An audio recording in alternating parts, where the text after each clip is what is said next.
Hi, everyone. Today I'm joined by Nish Dubashia. Nish is author of a couple of books and a public speaker on topics of spirituality. I initially encountered, a presentation that you gave to the Spiral Dynamics Facebook group, which was kind of what brought you to my radar and thought it was fantastic. We'll touch on that in a minute. But I guess by training, you're a mathematician, studied at the University of Warwick, and but yeah, just a brilliant fellow. And I was really intrigued by your presentation called The Evolution of Religion, I think it was what it was called. And I'll put a link to that below. And so wanted to explore some of that. But first, yeah, welcome. And thanks for joining. I don't know if there's anything you want to add to that intro. No, thank you very much for having me, inviting me on here. It's an honor. And I look forward to a great discussion. Cool. So yeah, let's start with this presentation. So again, I would encourage anyone to basically just check out the link. It's about, I think it's still just around an hour, but it's very worth it. As I was starting to explore the realm of sort of evolutionary spirituality, I got these ideas in my head. I was reading Wilbur and Spiral Dynamics books, developmental theory and all this thing. And just had this, it was like, yes, of course, this all makes sense now. There's so much here in terms of the evolution of our God concepts, and then you can start to locate that within these specific value memes or meta memes. And I'm like, I'm gonna write something on this. I'll do a book. I'll do something. And then there was this presentation that you gave, which I attended online, and I'm like, oh well, there it is. That's a pretty good treatment right there. So anyway, but at the same time, it's a very rich topic. So I figured there'd be a lot to explore there. So why don't you, if possible, could you give of course, your original presentation was around an hour, but if there's some way you could give sort of a summary, a distillation within a few minutes of, I mean, you could even go through the whole way that it kind of unfolds, but just in a more kind of summary way, so people know kind of the basic contours of it, and then we can kind of go from there. How does that sound? Yeah, that sounds great. Cool. Sure, I'll do my best. So one of the subjects that really intrigued me from quite an early age was what is it that the religions have in common, if anything? And what I started to find is that there's these common themes that keep coming up. At a bare minimum, most of the great traditions talk about there being some kind of ultimate reality or higher reality, which I will refer to just as spirit. And most of them talk about human beings as being separate individual selves who can have some kind of relationship or realization of that spirit. So that led to a very basic model of three basic entities: spirit, self, and relationship, the relationship between them.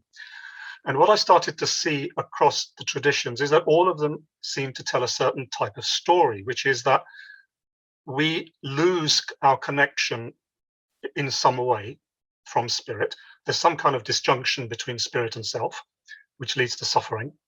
But then the religions offer us some kind of way back through knowledge of spirit, realization of spirit, relationship with spirit, and then that manifests as loving behavior, usually, in the world.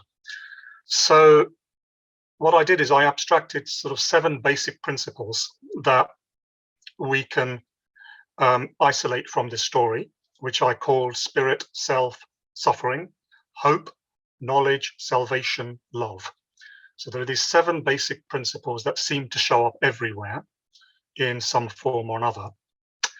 And then I came across the evolutionary approach to spirituality, initially in the Indian sage Aurobindo, and then later in Ken Wilber, who became by far the biggest influence on my thinking. So I then started to wonder, well, can these 7 basic principles that we see everywhere, do these take different forms through the levels? And that's effectively what I tried to explore in my presentation. And so I tried to develop a way in which these 7 notions, principles, universals, if you like, that are there in every religion, take different forms. And to use the spiral dynamics model, because that's reasonably simple, how do these 7 principles take different forms at purple, red, blue, orange, green, yellow, turquoise? And what we see is that these 7 principles morph into different shapes, if you like, as they move up the spiral. And this basic story of loss and redemption that you see everywhere, that story becomes more and more subtle, and in some ways more and more complex as we evolve. It's the same basic story, but it takes more complex forms. So that's the rough sort of outline or contours, if you like, of what my presentation was about. Yeah, and so I thought you did a really good job actually in this kind of universal plot that you get at, because it's really interesting. I studied religion in college and took a lot of the anthropology basically of religion, and I took a whole class called the interpretation of religion, in which we basically just spend a whole semester reading all the different theorists, from Emil Durkheim to Clifford Geertz to Iannacone, just all these different people who with their different theories about how do we, because like many subjects in the humanities, there's sort of this definitional crisis, like, oh, what are we even studying, this sort of thing, like can we even abstract anything, and everything's so different, kind of coming out of a lot of the postmodern particularization and kind of focus on specificity at the expense of universals, that sort of a thing. And actually, just as an aside, and I always thought this was funny and didn't understand the importance of it at the time, but there was on the wall of the religion department kind of conference room, there was this sort of area that you could tell there used to be a picture there, and for like many years, but it was no longer there. And someone pointed it out to me, because it kind of had that kind of square discoloration, and they're like, yeah, there used to be a picture of Mircea Eliade hanging there for a long time, but we kind of got rid of him, and it sort of summarized so much of kind of the anti-comparative, anti-universal kind of perspective at the time. But the reason why I bring all that up is I thought that you actually did a really brilliant job at finding this sort of broadly applicable universal plot, despite all the differences that are certainly there in the different religious traditions. And so as you say, it's a way of doing it. So like the word like spirit can more or less kind of be used to understand this kind of abstract concept that the different religions are articulating in different ways. And some may be more or less comfortable with a term like that and that sort of a thing. But broadly speaking, I thought it was really, really powerful, and had a lot of kind of pragmatic utility. So anyway, that being said, though, again, kind of providing this impossible task, but if you could maybe just give a very brief kind of then synopsis of what that story does then look like and take shape as it kind of evolves through the different value means. Sure, I'll do my best. Maybe I'll do a couple or 3 or 4 levels at a time, and we can take a pause, because there's quite a lot there. So what I'll do is I'll start at the level which in spiral dynamics we call purple, which we generally is the level of tribal consciousness, magic, shamanism, and so on. So what I'll do is I'll just mention the 2 or 3 really pertinent principles at each level. So spirit at this level would be seen as the realm of the spirits, the ancestors, the spirits. This is the realm the shaman journeys into, the magician taps into.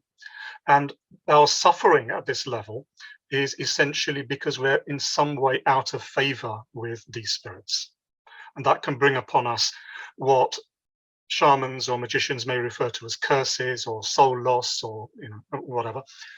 And the way back to what I would call in very general terms salvation or freedom from that suffering would be to placate these spirits, to get the blessings of our ancestors, to clear these curses. And if we succeed in doing that, then we will live a safe and loyal life within the tribe with which we identify ourselves. So that's purple. Then I think what happens is, as we continue to evolve, human consciousness develops a sense of separate ego, and quite a strong sense of separate ego. And there is an allure of freedom, a desire to be free from the constraints of this tribe. And that moves us into the next level, which is what spiral dynamics would refer to as red, the red level, which is the level of the egocentric level, the level of domination, the level of power. the level of the warrior consciousness. So at this level, the spirit would be typically seen as the power gods. So the realm of the spirits that we had at Purple has become a bit more transcendent, a bit more distant, and therefore a bit more powerful in some sense. And that mirrors the way our own self has dissociated itself more from our own body and nature, because we see spirit as a projection of our own self to some degree. I want to come back to that as a just to throw that in there, but yeah. Anyway, sorry, keep going. No, great. And so at the red level, we have this realm of the power gods, and suffering at this level comes from a loss of power, a loss of respect. It's all about power and respect at this level. And salvation at this level would come from one typical way would be to pacify these power gods. So I'll give you an example. Perhaps in the Vedic Hinduism, you'd have a whole pantheon of deities, each of which are responsible for a different aspect of your life. So suffering comes because you're not able to get the power or the respect that these deities can offer you. So you pacify these power gods, and their power is transferred to you in some sense, and you're able to operate in a life of power and respect, which is what the ego at this level craves for. And the way that manifests itself in day-to-day living is self-love. Love at this level is mainly self-love. It's all about yourself, your newly emerged ego, with which we become enamored at this stage. Then another transition comes along, which is once we've identified with the separate ego, we start to realize that we're going to die, because what we now identify with is mortal and it's going to die. A fear of death can come in, a desire for a greater security can arise. And this can lead to the next level, which is the level of, which is blue in spiral dynamics, which is the level of the traditional religion. And this is where, when most people say religion, they're usually talking about or thinking about this level, which is the blue level. So here, spirit is often seen as one transcendent order. So all these different power gods have resolved into some kind of oneness.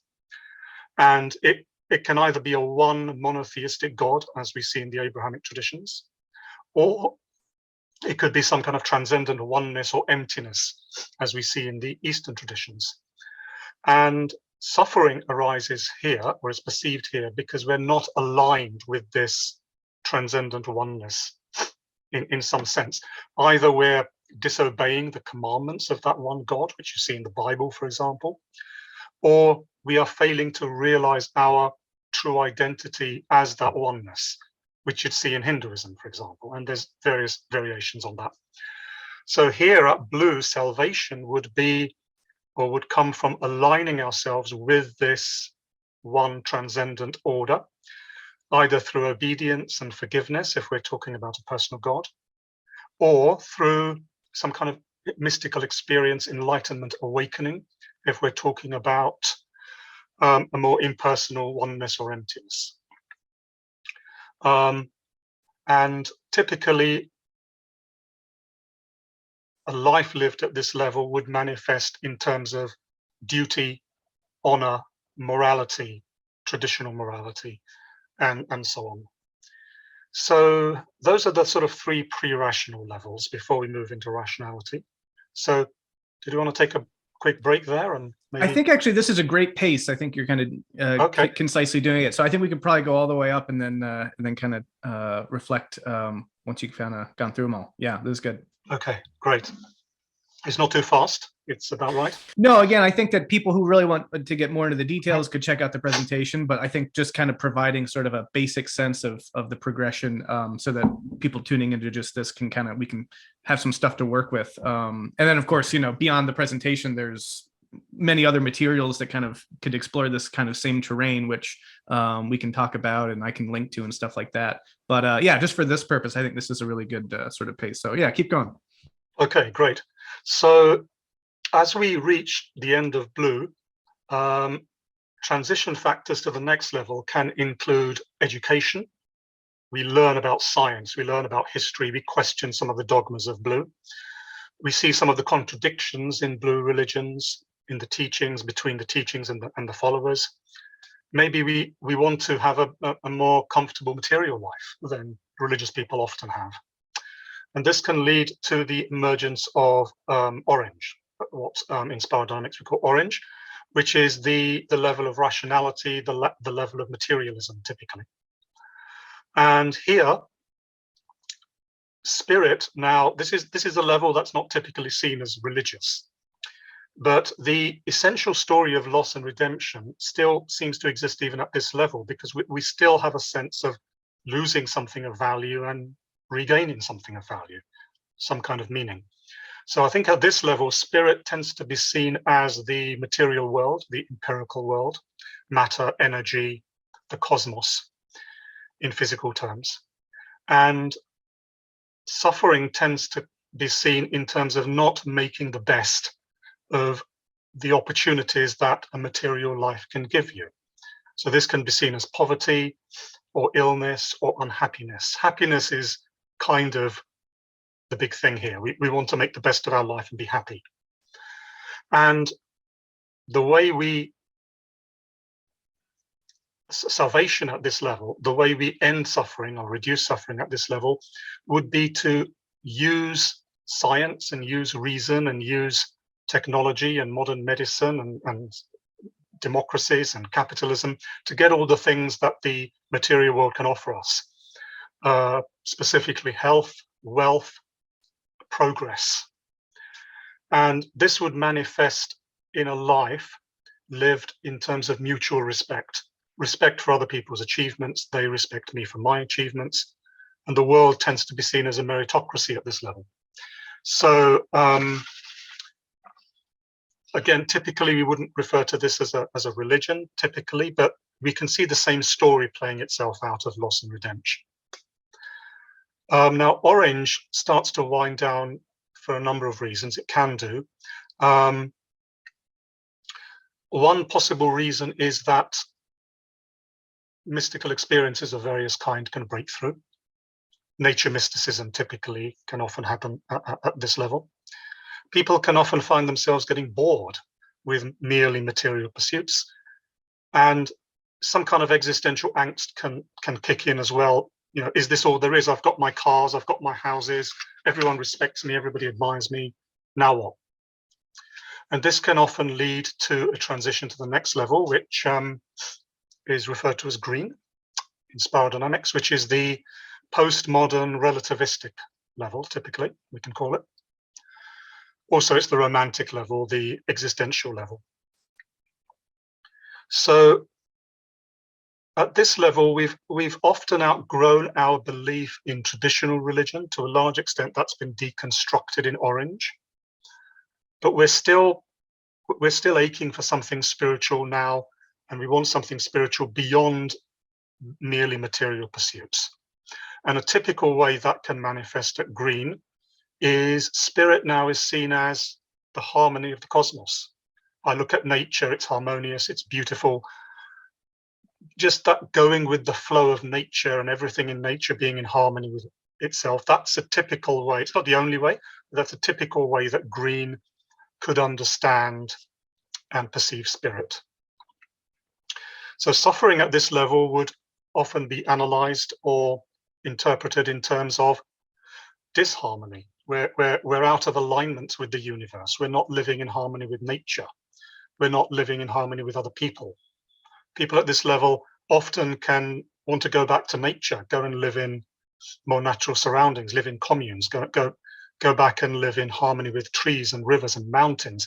And that's where they start to see spirit now. It's instead of this transcendent God or emptiness, green often perceives spirit now as very immanent in this world, as the processes of nature of which we are a part, but which we have in some way dissociated from or suppressed or repressed. So salvation at this level is obviously to find a way back to that harmony with the universe, harmony with people. So typical kind of terms that this level would use to denote the salvation, universal salvation, would be equality between people, love, tolerance, going with the flow, living in the moment, the power of now. This is the kind of language and thinking that you would find at Green. And it's the emergence, if you like, of a new kind of spirituality that's quite different from the pre-rational levels, but still enacting the same intuitions. These universals are, if you like, almost inbuilt intuitions that we have. And these intuitions are now taking a very different form at Green than they would have at red or blue, purple, red or blue.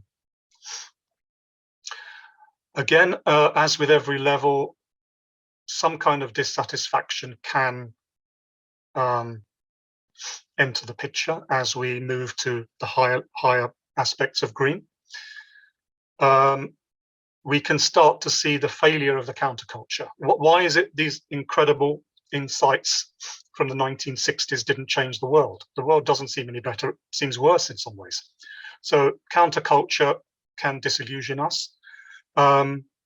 There are two very major pathologies in which can arise out of Green, and I think we see both of those a lot in the world. One is nihilism, and one is narcissism. So nihilism can arise because at this level, typically, we would view everybody's point of view as being equally valid. Well, that's true for you, and that's true for you, and that's true for me. And we lose sight, as we fall into this extreme relativism, which can happen, we can reach a stage where, well, there's nothing to ground us anymore. There's nothing absolute. There's nothing that's really true in any sense. And that can lead to nihilism, the sense that, well, actually nothing really has any meaning except for the meanings that I invent. And that can be quite an unhealthy version of Green. And another way in which Green can manifest, in a way it's the opposite, is narcissism. So if your point of view is valid for you and mine is just as valid for me, then you can't tell me what to do. You can't tell me what to believe or say, this is true for me, I'm going to do whatever I want, and don't you dare question anything that I have to say. Narcissism. And also, we can feel very disconnected at this level because everybody's got their own path, everybody's got their own view. So some kind of desire to see how this all can integrate into some kind of whole can arise at this level. Otherwise, we can be living quite a fragmented life. A lot of fragmentation can be there in our perception. And this can give rise to the next level, which we refer to as yellow, which is sort of the level of developmentalism systems, the integral level, typically we can call that.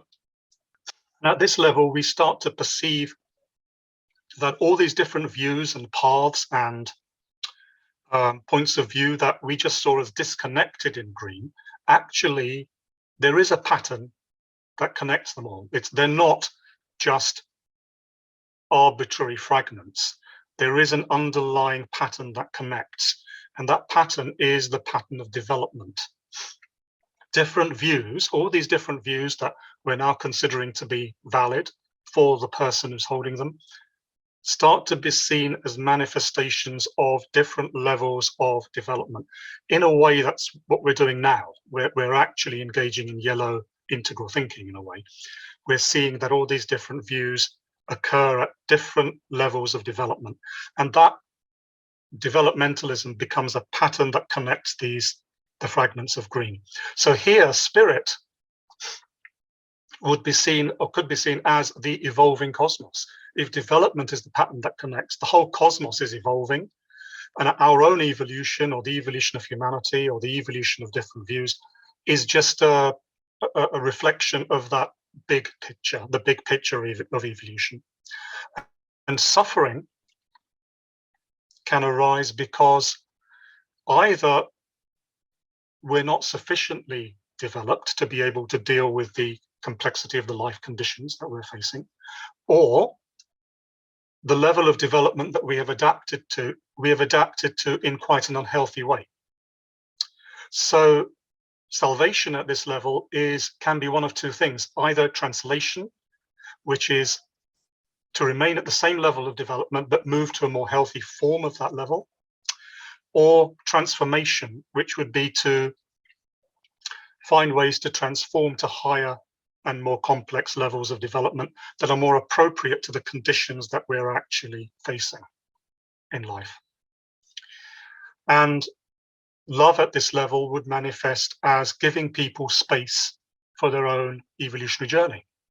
We're all on our own journeys. Everybody has the right to be at whatever level of development they wish to be. We give people the space for their own journey, but we've overcome the nihilism and the narcissism of green because we've seen this pattern that connects. And then as yellow starts to wind down, what we, I think, start to feel or perceive in high yellow is a desire to go beyond mere conceptualization and intellectualization. Because everything I've said there in yellow is quite intellectual, and even at yellow, it can be perceived largely intellectually. But I think a desire arises to actually reconnect with one's body, with one's emotions, with one's community, or with a community, and start to experience physically, emotionally, at the level of feeling, what we're merely cognizing at yellow. And I think that gives rise to turquoise, which is, I think, probably the highest level we have any significant evidence for at the moment. And we can refer to that maybe as the holistic level, or the level of collective consciousness. So here, spirit tends to be seen as the cosmos as now as a holistic organism. So it's still an evolving cosmos, but it's no longer quite as impersonal as perhaps it was at yellow. We can now relate to the cosmos as this growing holistic organism. And suffering can be perceived at this level as an inadequate integration within our organism, within society, and between us, society, and the cosmos at large. So because we're now seeing things in holistic terms and feeling things in holistic terms, what is now required is a true integration at every level and every aspect of life. And salvation at this level essentially would be a true healthy integration of all the different aspects of our being: cognition, emotion, instinct, energy, spirit. All of these would be ideally integrated into a holistic whole, so that the organism and society as a whole, if you like, becomes almost a microcosm of this holistic organism, which is the cosmos at large. And the way we would manifest that in our life is to be feeling this conscious, energetic connection with others, with nature, with the universe, within ourselves. And I think that's sort of the leading edge of development at the moment, where we are at the moment. Mm-hmm. So that's a very, very quick summary of how spirituality, religion can evolve through these different Perfect. No, that was brilliantly done, and a perfect, I think, gives us kind of the scope of things to be able to then get into some of this. Just a few things I wanted to throw in there. So yeah, you're using a spiral dynamics framework, but at the same time, this isn't limited to just that framework. I mean, spiral dynamics is a particular developmental, kind of toolkit. But these stages that you're referring to have also been, seen and explored and mapped by other developmental theorists. Of course, spiral dynamics being based on the work of Claire Graves, but then you've got people like, Robert Keegan, there's a clear line there, and Susan Cook-Greuter, and many other developmental theorists. So that this isn't, while spiral dynamics as a model can do a good job of kind of color coding these different stages, this is really a developmental psychological evolution that occurs for human beings, that we progress through these stages and increase in complexity and sort of nuance, and kind of are continually reframing the world as we develop through life. So yeah, that being said, so I guess I just wanted to throw that out there, just for its own sake. But at the same time to acknowledge that this is really a kind of universal plot. This is a universal human story as human beings change and develop through the world, and then those changes map onto how they relate to spiritual ideas and religious traditions and whatnot. So, okay. So a couple things I wanted to kind of ask you about and get your take on. One is, this is a story of sorts. I think that's why, one of the reasons why I find it so compelling is, I got really interested in the idea of Hegel, let's say. He has this phenomenology of spirit, and he was a philosopher writing, in the early 1800s, and a lot of the basic ideas of what he was talking about, that sort of spirit was evolving, and it's, you can see it happening in culture, and that basically spirit is sort of seeking this absolute self-awareness and this sort of thing. It really it spoke to me as being I resonated a lot with that. But then when I started reading, say, the phenomenology of spirit, it was very odd. It was sort of like, well, wait, why does that lead to that? And it seemed like a bit kind of arbitrary and random.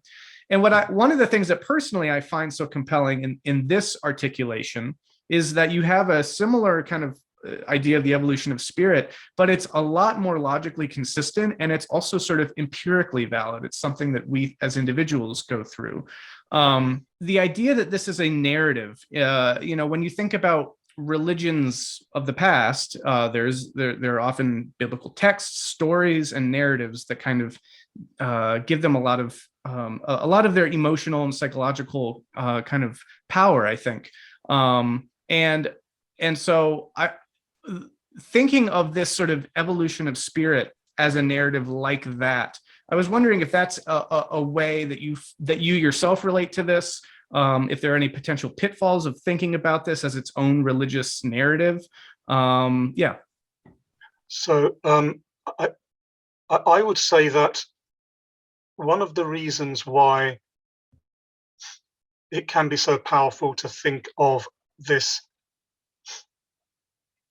the religious intuitions of humanity in terms of a story, either the story of these 7 principles that I've outlined, or the story of development itself, is because one of the fundamental filters through which we perceive reality is time, and specifically linear time. For much of our history, we've seen reality in terms of linear time, and prior to that, more in terms of cyclical time.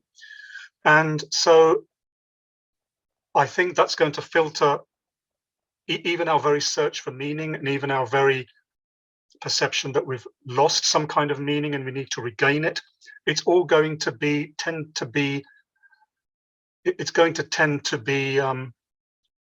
frameworked in an understanding of time as one of the fundamental variables through which we perceive reality.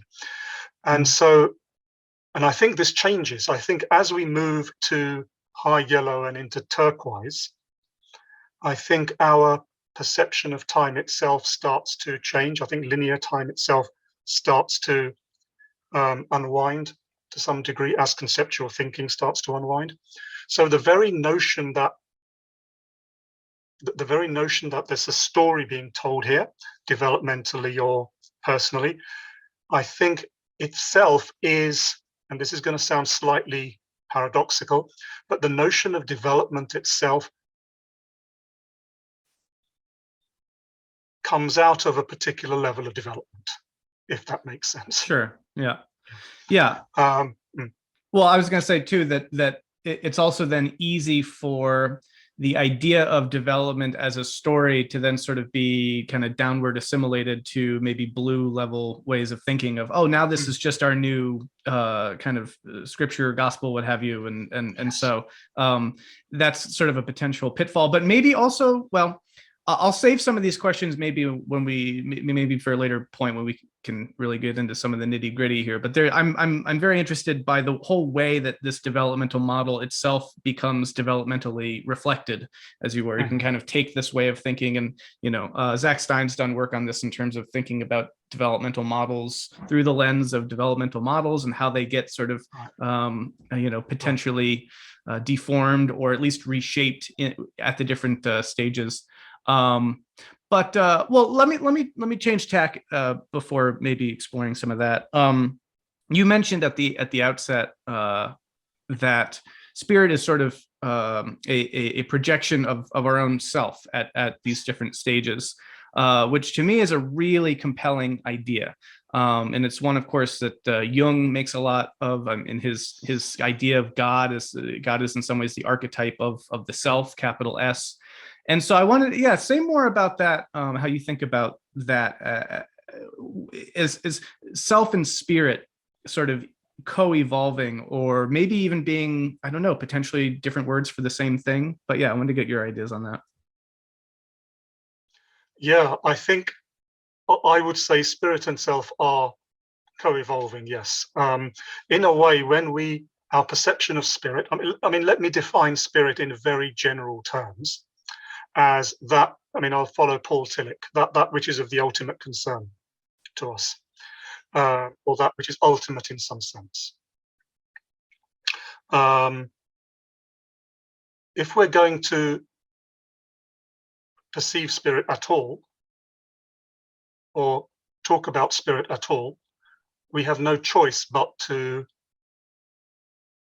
do it through the filter of our own self, because there is no other filter available. Our own self, what we perceive ourselves to be, the structure of our self-identity, is the only window we have through which to perceive whatever it is that we are considering to be that which is of the ultimate concern. So spirit and self must necessarily reflect each other, but by the very structure of cognition and perception. But speaking from a more non-dual point of view, spirit and self ultimately, I think, are two aspects of the same process or entity. The difference between them is not absolute. In a sense, the difference between them when perceived or experienced is what leads to suffering in the first place. So what we're trying to do through this journey is to reconnect spirit and self in some sense, not necessarily in a radically non-dual way, but that reconnection taken to its logical limit, as you see perhaps in the non-dual traditions of the East, would be that spirit ultimately is self. So it's that same composite reality, if you like, that spirit self vector that's morphing through time, or seeming to morph through time. As we play this game of development. A couple things there. One, and this has been something I've wanted to ask about this then, is, let me see if I can phrase it correctly. Is spirit, does spirit have its own kind of perspective on this story of development? Like, is there, the way that Hegel might talk about spirit, right? You get this sense that it's like this, it is kind of out there and it's kind of working through us, but it's sort of, coming into self-recognition and awareness and that sort of thing. That, to the sense that you can speak of spirit as an object to us, but as also kind of a subject. So one of the ways I'm intrigued by this whole narrative is the way of at least framing it as the idea of spirit itself evolving by means of us.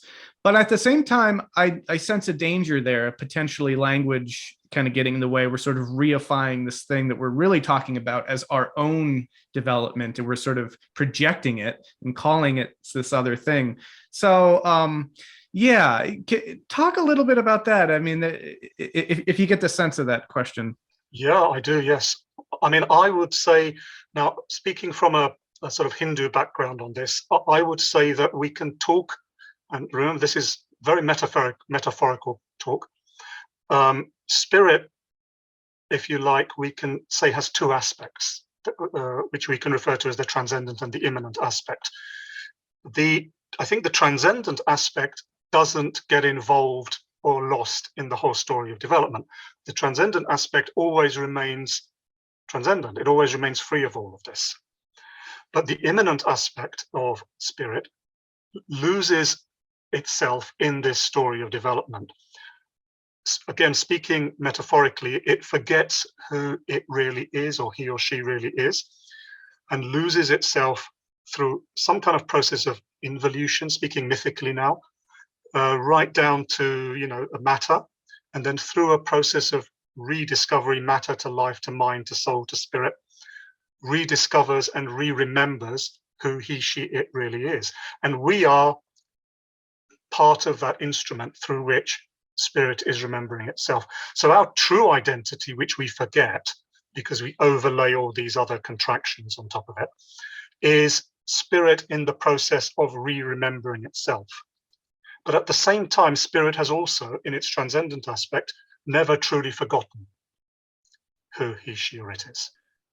So that's one way to frame this, I think. Yeah. Again, though, it's sort of maybe the nature of it is just that it inherently is an ineffable sort of reality, such that language both clarifies but also obscures these sorts of things. Because I feel like maybe my even question here of yes, but is that just a mythical representation of what's happening? Maybe that question itself is sort of misguided, as though like, well, inherently, yes, it is, and it has to be. But at the same time, I think our myths can be more or less misrepresentative of ultimate reality, let's say. And so I'm intrigued by and this is where this links back up with this way that this developmental narrative gets developmentally lensed, such that, well, we can express this mythically. We can say that, God has fallen asleep and we are all God's dream and trying to wake up to our God self, right? That's like a myth, but it kind of works in a nice sort of purple register. And yet, so there's a way in which this developmental narrative, can be expressed across the whole spiral. Go ahead. I think this kind of mythical story, the difference between the way purple, red, blue would use this myth, and perhaps we can use this myth, say yellow, turquoise can use this myth, is that purple, red, blue would take it to be very literally true. Whereas we are using it and being very aware that it is myth and that it's pointing to something that is beyond words, beyond concepts, beyond time. But because we exist to some degree in space and time, we have no choice but to speak in mythical terms. Right. Even if we want to speak in terms of what in Integral we call post-metaphysical spirituality, even in that domain, however careful we are, there's a certain element of myth that cannot be avoided. So it seems we're stuck with, by the very nature of language and conceptual thinking, we can't get away from myth entirely, but we can be aware of what we're doing, and we live as if it is true, but we also know that it's not literally true. Yeah, for sure. No, and I personally choose to sort of lean into that and then say, well, if this is sort of a necessity, let's make it a beautiful one and kind of ensure that our myths are both as compelling and beautiful as possible, but also, can have built into them, hopefully, the at least the emphasis on not taking them literally, let's say, so that the myth itself kind of encodes its own deciphering in some way. But back then to the notion of self and spirit kind of being unitive or the same. Then so one way of then thinking about this is that what I experience as my subjective reality is a first person kind of phenomenal experience of consciousness, which is going through this developmental process, becoming more hopefully nuanced and enriched and complexified, to the end, presumably, that if and when I should ever experience that unitive state of, I am spirit. I don't experience that as, oh, there's spirit, like, oh yes, wow, I've gone, to some transcendent realm, and like there's spirit on the throne or something. It's like that unitive thing comes into, or maybe out of would be a better expression, my own subjective inward state of experience. And that one of the ways that I conceive of this whole developmental narrative is that we're continually withdrawing projections. We're continually thinking that like we are, we're that the spirits, are out there, they're in the woods, they're in the trees, or that the gods are above us or what have you. And sort of the narrative seems to be increasingly telling us like, no, it's here until it's, it's here. So yeah, then I guess that kind of leads directly actually to the mystical state of unia mystica and the union with that. And so yeah, and then you're into the whole non-dual realm essentially, which then becomes problematic. Do we speak about this as a developmental stage, or do we speak about this as in a different way? Of course, in Wilber, there's states as well as stages. The relationship of which to each other has always been kind of not fully fleshed out in my mind. So anyway, any element of everything I've just said, if you want to grab any part of it and go with it, go for it. Yeah, sure. Lots there to flesh out.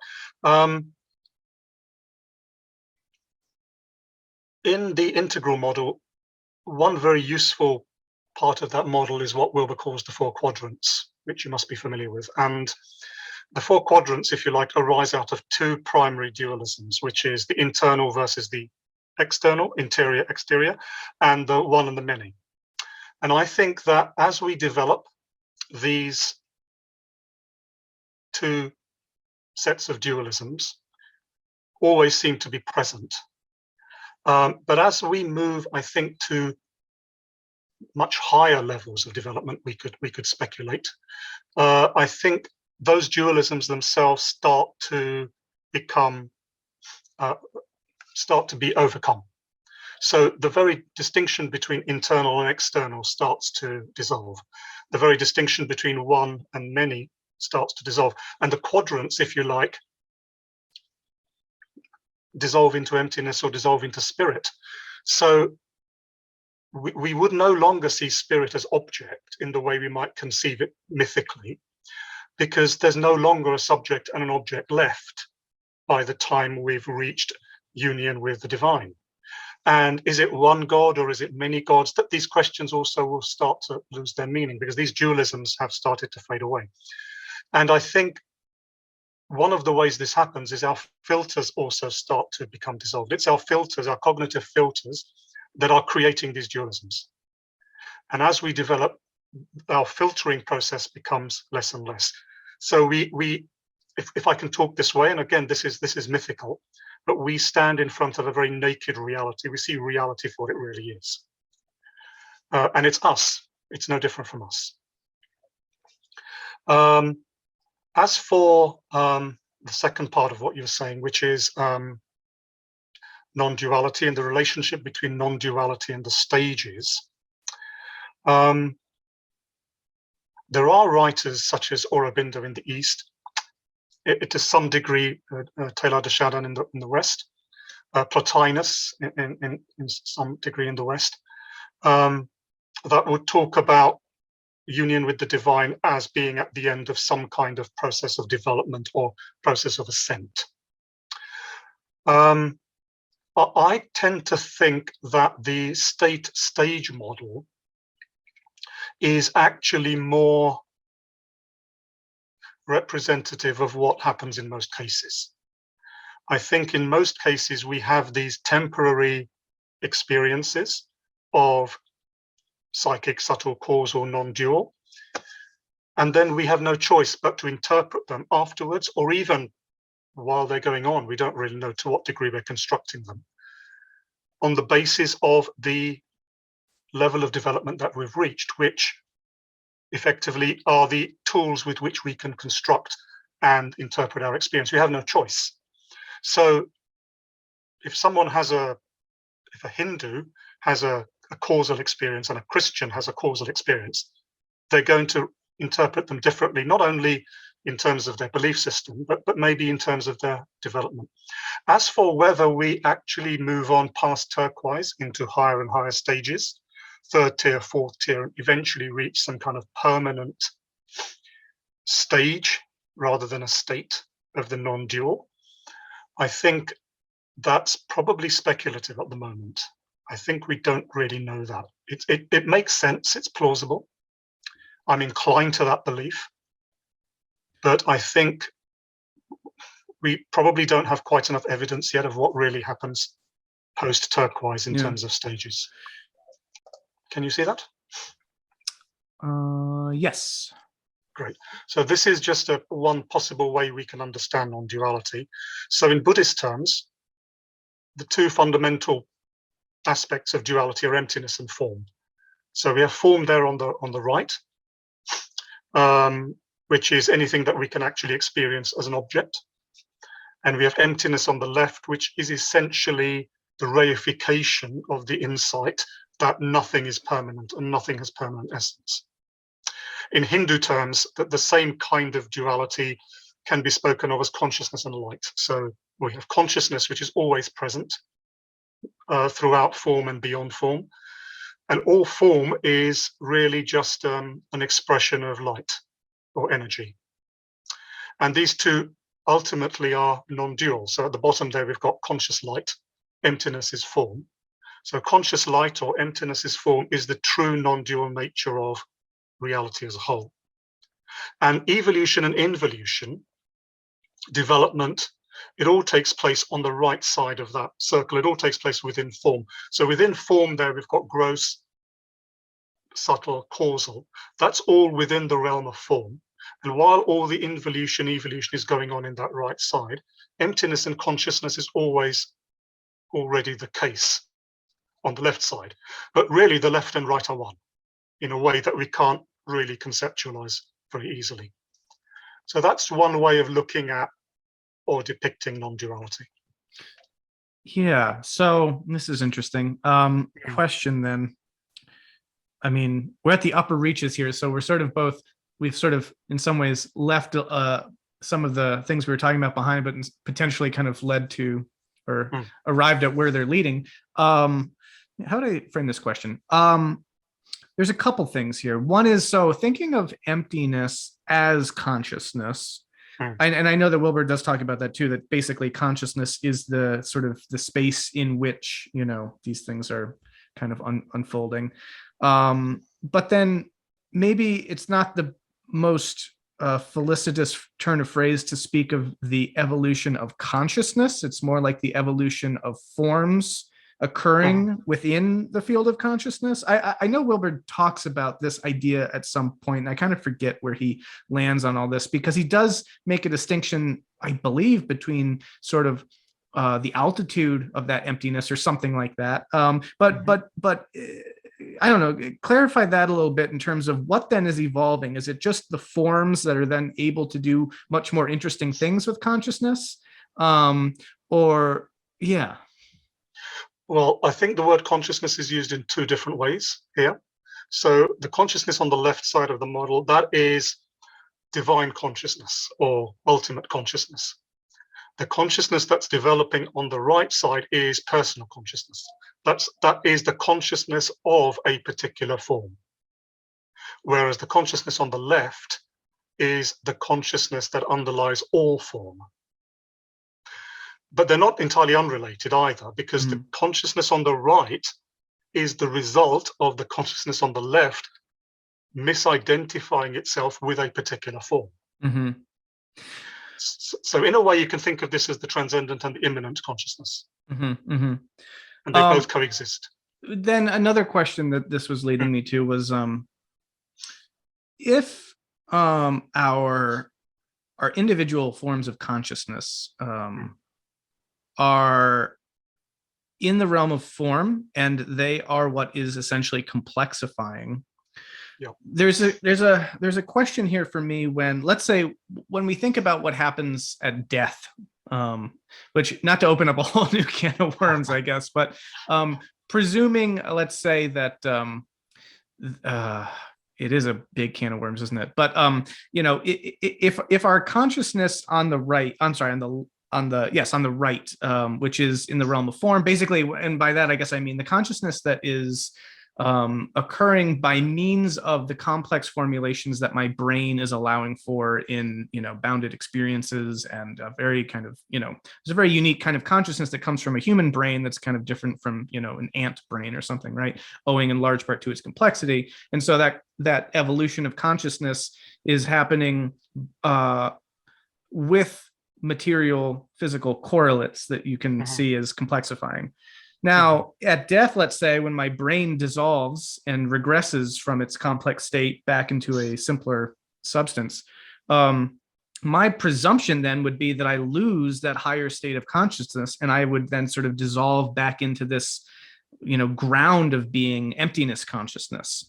That would be one way of thinking about it. Another way of thinking about it is sort of the opposite. It's more like my individual consciousness is sort of blocked off from the fullness of the emptiness consciousness, the divine consciousness, and that when I die, I lose the limited nature of my individual form, and then I'm sort of dissolved into that kind of Brahman of kind of infinite consciousness. You have any thoughts on that? Is it an either or? Am I getting which way of framing that do you think is more accurate? Is my individual, because if developmentally I'm moving closer towards this divine consciousness, it would seem to rely on greater and greater complexity. If at the same time it's sort of pre-complex and sort of the ground of all complexity, then I'm not, then I could dissolve all of my complexity and then be grounded back in it. But then I would seem to lose all of what I think of as being the highly complex nature of my individual consciousness. So how do we think best about this sort of dilemma? Yeah, I mean, it's a difficult one. One way I think about it is that any unit of being, so we're all units of being, if you like, moving around in the right side of this. We're all moving around and living in the realm of form. Our consciousness, our personal consciousness, has a gross, subtle, and causal aspect at any moment. Right now, you and I, we have a gross, subtle, and causal aspect to our personal consciousness because we are microcosms of the whole. So when we die the physical death, it's the gross aspect of our consciousness that disintegrates and falls away. We could speculate that the subtle aspect of our consciousness, and this would be what the Hindu Buddhist tradition would teach, the subtle aspect of our consciousness continues to exist in some form without being tethered to a gross aspect. And that subtle aspect of our consciousness is what we would refer to as the soul. So the gross aspect is the body, the subtle aspect would be the soul, and the causal aspect would be the spirit.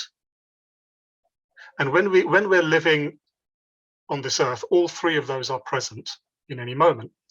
But upon death, the gross aspect, the body dies, but the subtle aspect would, if we want to use the model of reincarnation, reattach itself to another gross aspect and begin a new birth. And there would be some, because everything we do in a lifetime, including all of our developmental attainments, affect our being at every level, gross, subtle, and causal. Our developmental attainments, in some sense, would leave a trace in our soul. So when we reincarnate into a new gross aspect in the next life, then we wouldn't have lost everything that we would have achieved developmentally in the previous life. And that's probably the meaning of the word karma. Now that's one way of looking at it. I'm not saying that's the truth, but that would be one way of looking at it in this model. I am curious too, though, because everything on this right-hand side here would have all four quadrants going on as well, arguably, right? So that means that hypothetically, all subtle phenomena have basically exterior correlates. They have, and so I think that that's also a distinction that is a little hard for me to wrap my head around. It's easy to kind of conflate the gross with the material and the subtle with sort of like the immaterial or the spiritual, but that isn't the case. That would be that the subtle and the causal are going to have some kind of correlates that presumably you could study, measure. They're intersubjectively verifiable, et cetera. And is the belief just that currently we don't necessarily know how to do that? Or, I mean, I would presume that there's not some kind of philosophically, it's not that they're like transcendentally removed from all possible empirical explanation or study necessarily, I would think, right? So how do we understand the subtle and the causal is related to being what we think of as material and physical? If we, based on the quadrants, if we say that the quadrants go all the way up and all the way down, then you're right. Even at the subtle level and the causal level, we're going to need all four quadrants. So the problem then is, well, what are the upper right quadrants in relation to the subtle? Because the upper right quadrants are the measurable exterior phenomena. According to the traditions, Vedanta in particular, and Vajrayana, Tibetan Buddhism, that upper right quadrant, it wouldn't use the language of quadrants, but this is what it's saying. The upper right quadrant, which we normally depict as being our gross body, our gross brain, there's also a subtle version of the upper right quadrant, which the traditions would refer to as your subtle body. So the subtle realm is not disembodied, and the soul is not disembodied. The soul would exist both as the interior higher mind and also as the exterior subtle body. And it's that composite that would transmigrate and attach itself or incarnate through a new gross mind and gross body. But that would be the way it would be constructed. Right. Yeah. I guess for me, the question is just, well, we have a lot of scientific means and measures for the gross body, but as far as I know of, there's no way to measure or study or empirically intersubjectively validate, like subtle phenomena. I could be wrong about that. No, I agree. There isn't. Yeah. And the way that I'm framing it here is quite, as we spoke before, it's got to be taken as a mythical representation, a way of talking about something that actually is very difficult to talk about. I think, in a way, this is sort of blue or orange language that I'm using here. I think if we really wanted to use rigorous yellow turquoise language, then I think the framing would have to be quite different, because we wouldn't really be talking in terms of things and events that happen through time. We wouldn't be talking in terms of, we'd have to talk in post-metaphysical terms. Yeah, for sure. That makes sense. Very interesting. Very interesting. And yeah, there's a lot there for sure, but that's helpful for thinking about it. Of course, yeah, when you're trying to get at kind of profound metaphysical or post-metaphysical realities, 2D graphics are going to be losing a lot in translation and that sort of thing, but very interesting. Just going back to the model of how religion evolves through the levels, I found it quite useful to think, really to conclude that entire presentation, that we can think of religion as a field that isn't confined to any one level. And I think from a turquoise position, we can, if you like, turn around and look back and see how these different fields are evolving and moving through time as they evolve. And that, I think, requires a turquoise cognition before we can really do that and feel that. But I think that's essential to do if we're going to do religion justice. So religion isn't just something that's blue, that's in the past, that's not relevant anymore.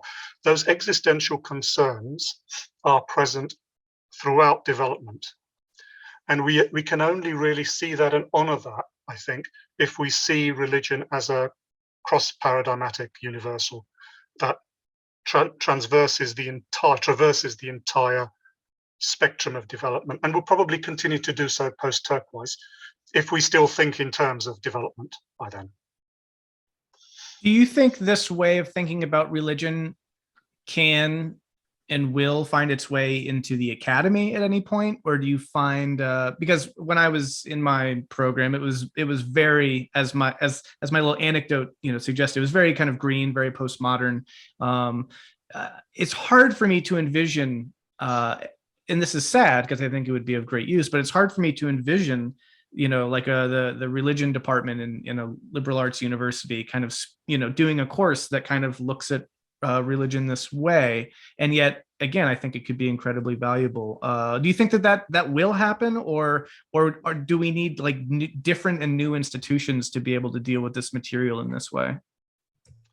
I mean, I think if what the developmental models are predicting is accurate, then at the moment, if it's the green level that's dominating the humanities in universities, and green is very suspicious of any kind of grand narrative, which can lead to fragmentation of its own, which I think it has in academia.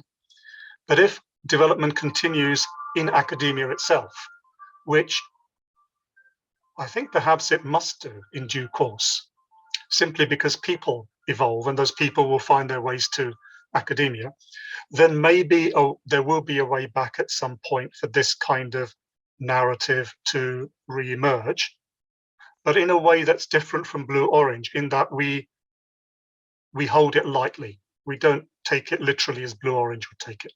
We know that this is just a hermeneutic tool. Yes, I'm hopeful that could find a way back into academia as academia itself evolves and develops. Well, and to bring back this question that I touched on earlier and wanted to return to, this issue of thinking about the developmental model developmentally and how that gets interpreted at the different stages in different ways. What I'm really intrigued by, and sort of what I've taken on as kind of a project, a passion project that I at the moment consider probably occupying me for some years to come, would be to try to express this narrative, which I find to be deeply compelling, speaks to my own experience, speaks to so much of what I've studied about religion and all of that, and speaks to the need, I think, for the desire and the need for a narrative at this moment. You spoke to the way that green can lead into this nihilism of kind of radical relativity and narcissism that comes from that, and this sort of sense of fragmentation, as everyone has their own kind of micro narrative. And as many people in probably the audience watching this will know, green is associated with postmodernism. The value meme of postmodernism and green are sort of they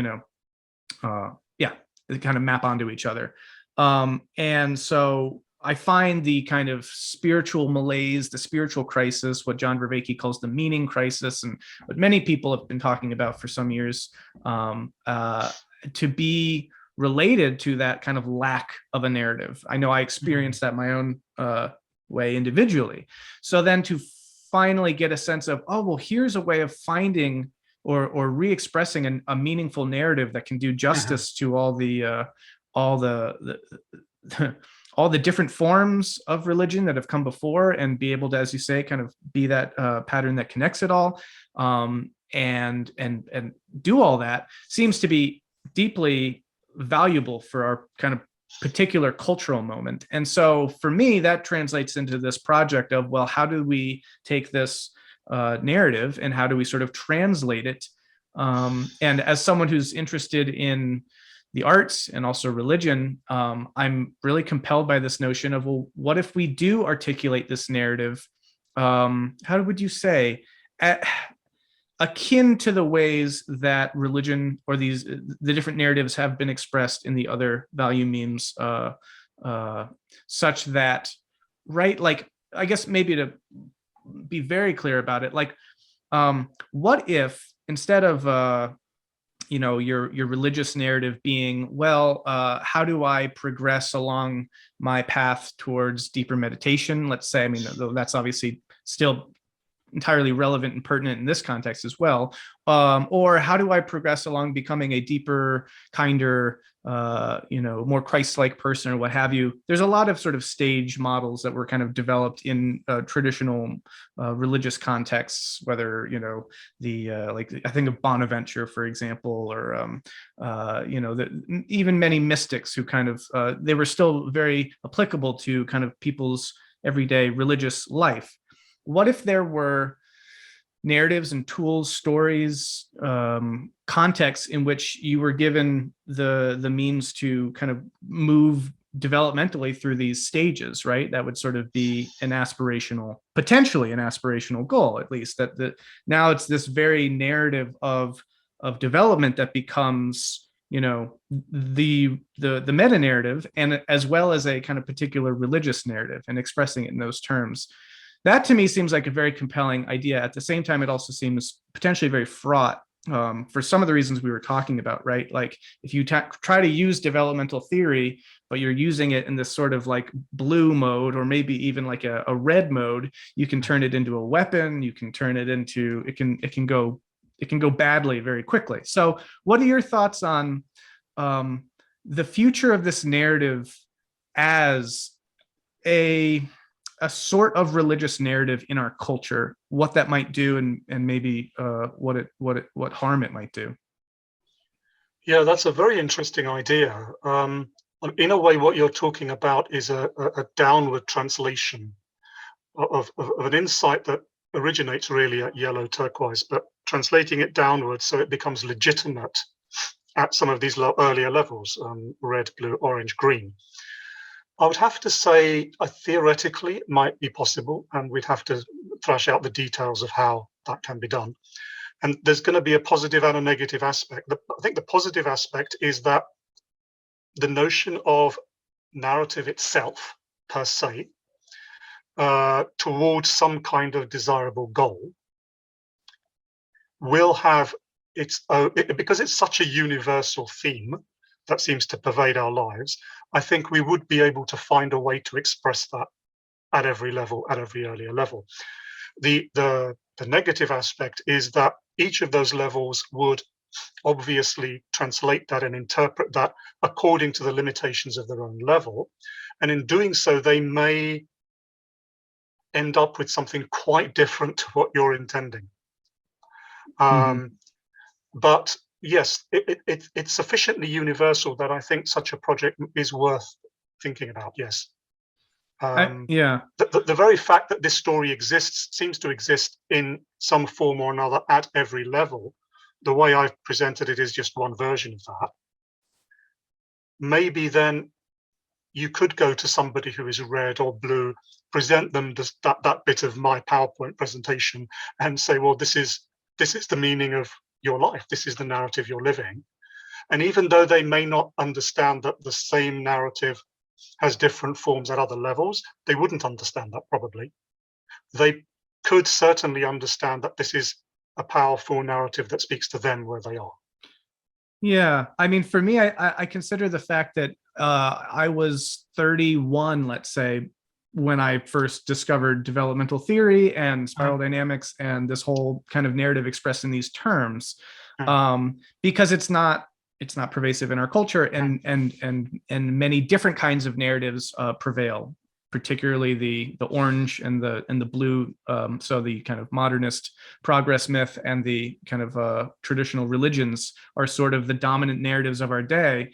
And it can take years and a lot of sifting through, and actually a lot of crisis too, and I wonder if this material were more broadly available and more accessible throughout the different memes and throughout the different kind of stages in society, if that would be of sort of existential assistance to people, right? If you're going through an existential crisis, but you're interpreting it purely from the perspective of, oh man, the traditional religion I thought I was true is not true at all, and now I'm falling through, the void.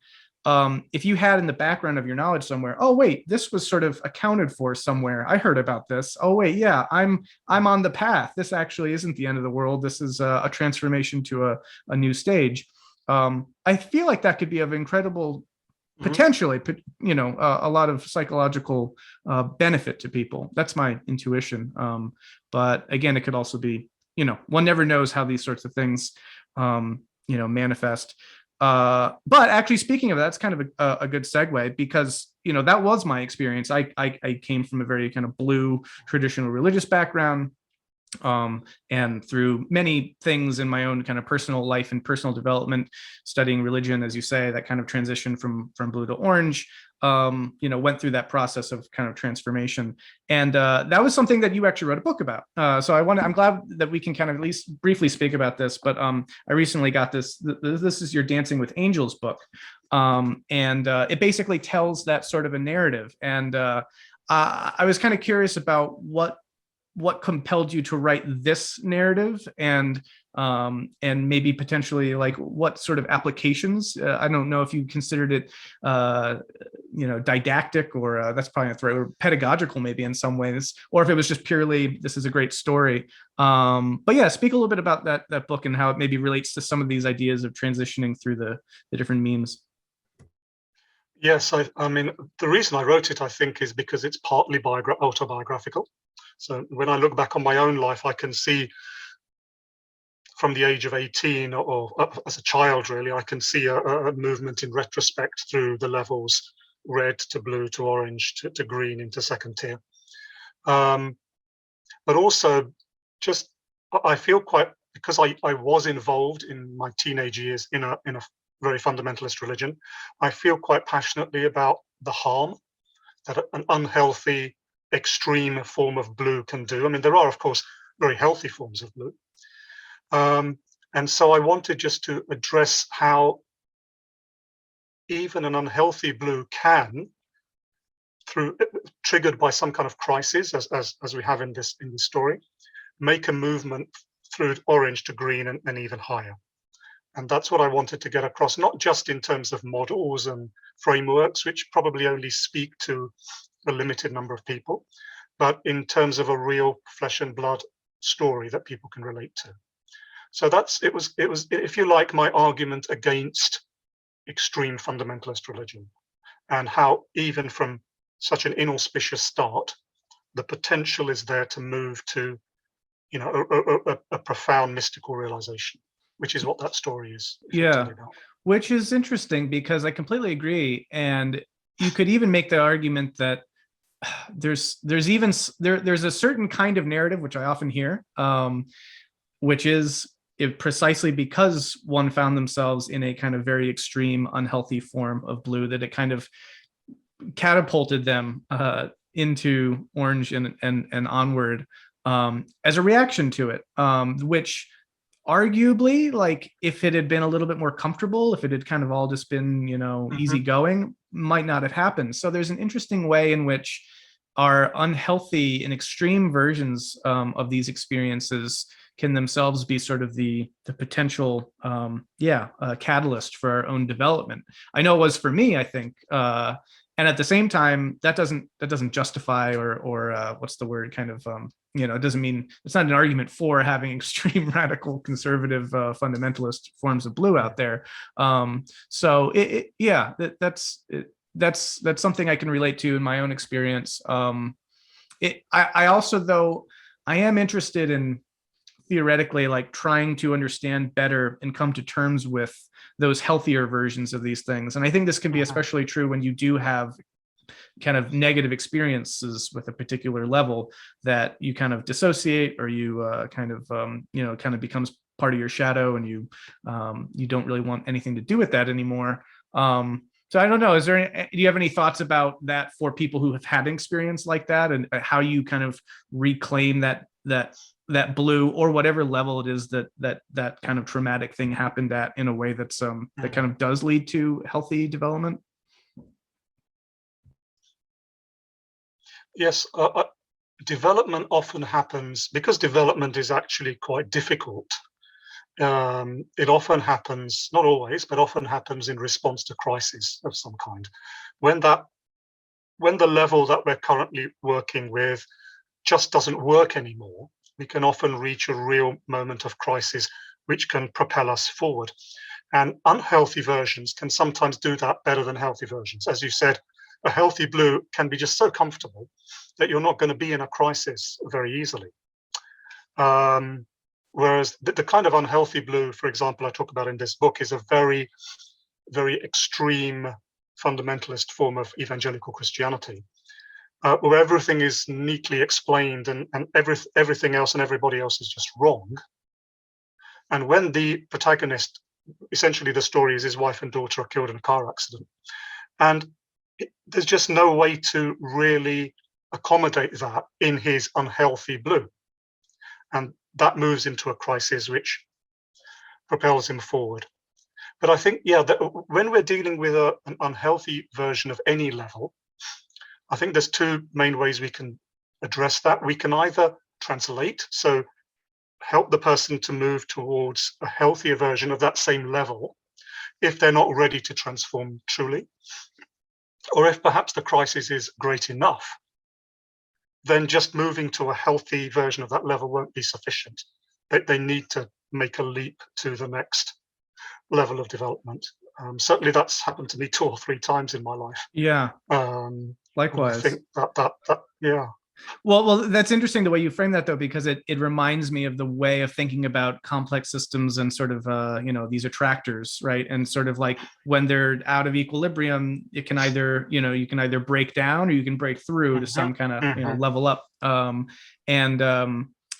Yeah, I think that's probably more than just metaphorical, but it's very could be built into the very dynamics of how these sorts of things happen. Yeah, I didn't mean to cut you off, by the way. I don't know if you were making a different point when I was. No.